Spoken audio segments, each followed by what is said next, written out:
बिस्मिल्लाहिर्रहमानिर्रहीम। अस्सलाम वालेकुम dear students, I am Mukhtar Ahmad. आप लोग चैप्टर नंबर 4 को डिस्कस कर रहे थे। चैप्टर नंबर 4 के अंदर आपने सेल और टिश्यू वाला पोर्शन हमने पहले पढ़ लिया था, और दूसरा हमने एनिमल वाला जो टिश्यू वाला पोर्शन था उसमें हमने एनिमल टिश्यू को सबसे पहले डिस्कस किया था। तो उसमें आपने सबसे पहले पहला जो एनिमल टिश्यू जिसे आप लोग एपिथेलियल टिश्यू का नाम देते हैं उसको आपने डिस्कस किया था।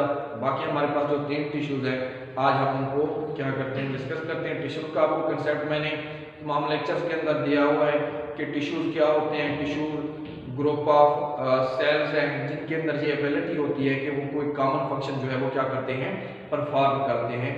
तो आपने इन टिश्यूज के हवाले से कि एनिमल्स के अंदर इन टिश्यूज का क्या काम होता है और ये कहाँ कहाँ पर पाए जाते हैं उनके हवाले से आज डिस्कस करना है। तो पहले आपने एपिथेलियल टिश्यू का पढ़ा था, तो आज हमारे पास जो दूसरा टिश्यू है वो है कनेक्टिव टिश्यू। तो आपने याद रखना है कि कनेक्टिव टिश्यू एक ऐसा टिश्यू है जो इसका लफ्ज ये शो कर रहा है, इसका मीनिंग ये शो कर रहा है कि ये राब्ते का काम करता है, यानी कि दो हिस्सों को आपस में जोड़ने का काम करता है। तो ऐसा टिश्यू जो कनेक्शन या राब्ते या जोड़ने का काम करे, ऐसे टिश्यू को आप लोग नाम देते हैं किस चीज का, कनेक्टिव टिश्यू, यानी कि ये कनेक्शन का क्या करता है, काम करता है। तो इसकी जिस तरह उसने फंक्शन भी नीचे बताया है कि ये ऐसा टिश्यू है serve as a connecting function, कि इसका फंक्शन क्या होता है कि ये कनेक्ट करने का क्या करता है, काम करता है। और ये क्या करता है, इसके अलावा सपोर्ट एंड बाइंड टिश्यू, और ये टिश्यू को आपस में बाइंड करने का भी क्या करता है, काम करता है। इनके मुख्तलिफ किस्म के जो टिश्यूज हैं उन टिश्यू को आपस में बाइंड करने का, आपस में जोड़ने का भी क्या करता है, काम करता है। क्योंकि हमारी बॉडी आपको पता है उस वक्त तक काम नहीं करती जब तक ये तमाम पोर्शन जो है आपस में बाइंड ना हो, आपस में कनेक्ट ना हो। तो जब तक ये पोर्शन आपस में कनेक्ट हैं तो हमारी बॉडी जो है वो सही तरीके से काम करती रहती है।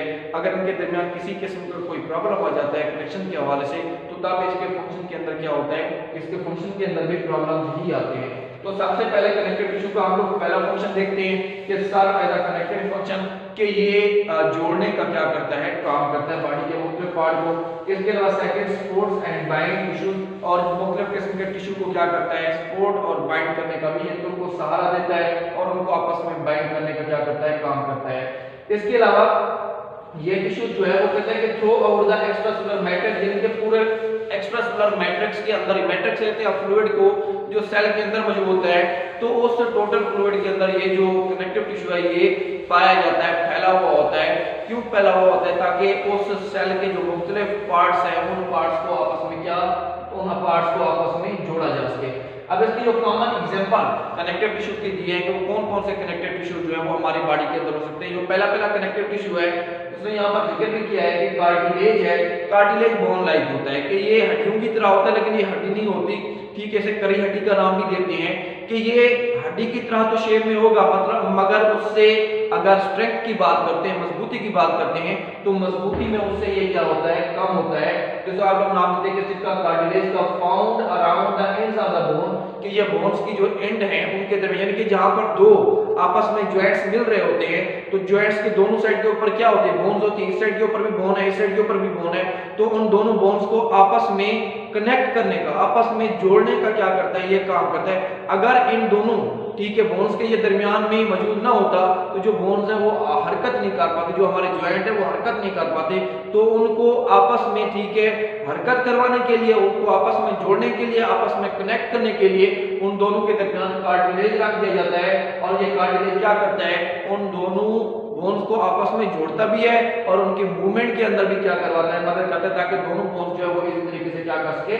मूव कर सके। इसके अलावा ये कहां पर पाया जाता है, एक्सटर्नल एयर, जिसे आप लोग पिना भी कहते हैं। ये हमारी जो एयर है, इसका एयर का जो बैरूनी पोर्शन है, इस पोर्शन के अंदर भी, ठीक है, जो बोन लाइक आपको स्ट्रक्चर नजर आ रही है, ये बोन्स नहीं होती, ये असल में क्या होती है, ये असल में कार्टिलेज। इसके अलावा ये हमारे नोज, ठीक है, नोज के अंदर भी ये मौजूद होता है। इसके अलावा ट्रैकिया, इसे आप लोग वेंट पाइप का भी नाम देते हैं, कि ये हवा की नाली है, इसके अंदर भी ये जो कनेक्टिव टिश्यू ये क्या होता है, ये मौजूद होता है। इसके अलावा और जो कनेक्टिव, जो कार्टिलेज है, इसके अलावा जो दूसरा आपके पास कनेक्टिव टिश्यू है वो बोन और ब्लड है। ब्लड आपको देखें कि ब्लड हमारी सर्कुलेट करते हैं थ्रू आउट द बॉडी, जिनके यहाँ हमारी पूरी बॉडी के पार्ट्स को आपस में जोड़ने का, आपस में कनेक्ट करने का क्या करता है, काम करता है। इसके अलावा बोन्स हैं, ये भी क्या है, ये भी कनेक्टिव टिश्यू के तौर पर क्या करते हैं, काम करते हैं। इसके अलावा एडिपोज टिश्यूज हैं।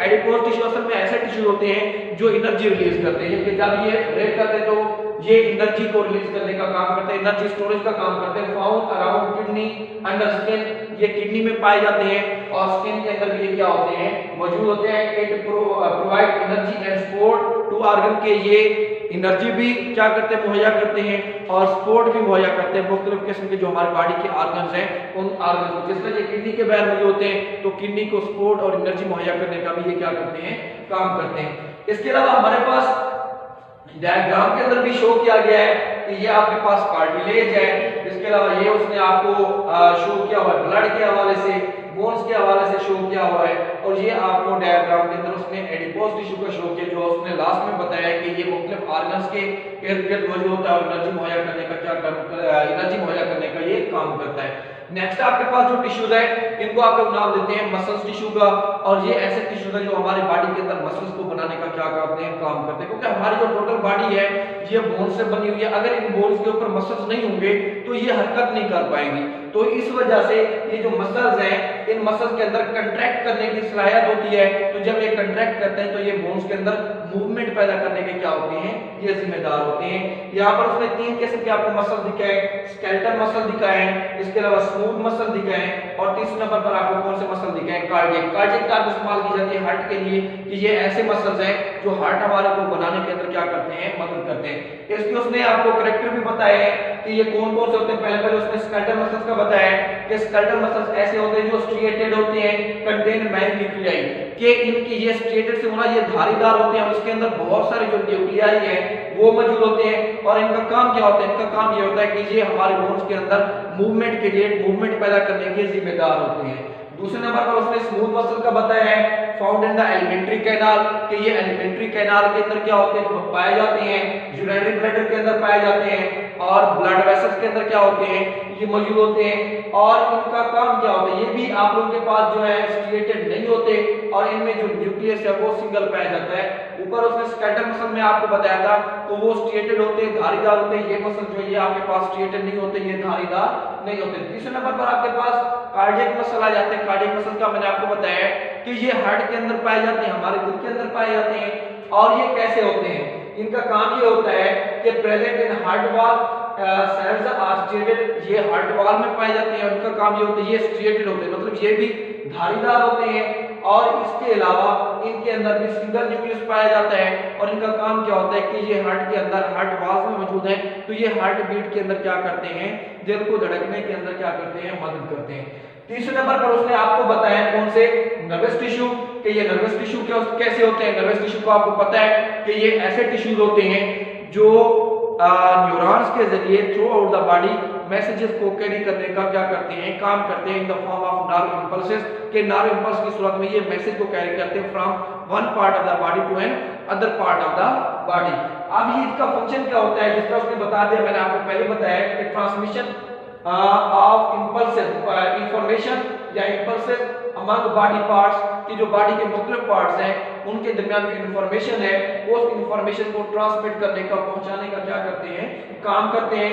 एंड फॉर्म कम्युनिकेशन सिस्टम, और ये बॉडी के मुख्तलिफ पार्ट्स को कम्युनिकेट करने के अंदर भी क्या करते हैं, मदद करते हैं। And compose of nerve cells और न्यूरॉन, ये नर्व सेल जिसका मैंने आपको पहले बता दिया है कि ये नर्व की जो बेसिक यूनिट है इनको बनाने वाला वो नर्व सेल, या उनको आप लोग न्यूरॉन्स का नाम देते हैं। उसकी डायग्राम भी शो की गई है कि ये आपके पास एक मुकम्मल नर्व सेल्स है, जहां से ये क्या करते हैं, इस पोर्शन को आप लोग नाम देते हैं डेंड्राइट्स का, और इस पोर्शन को आप लोग नाम देते हैं एक्सॉन का। यहां से ये क्या करते हैं, मैसेजेस को लेते हैं।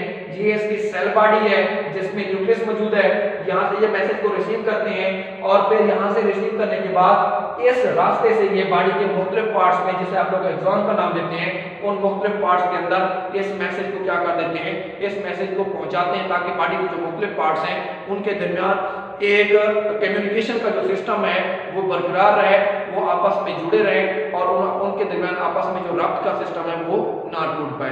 तो ये आपके पास एनिमल टिश्यू का बाकी पोर्शन था जो हमने स्टडी किया, जिसमें आपने कनेक्टिव टिश्यू को स्टडी किया, आपने मसल टिश्यू को स्टडी किया, और आपने नर्वस टिश्यू को स्टडी किया।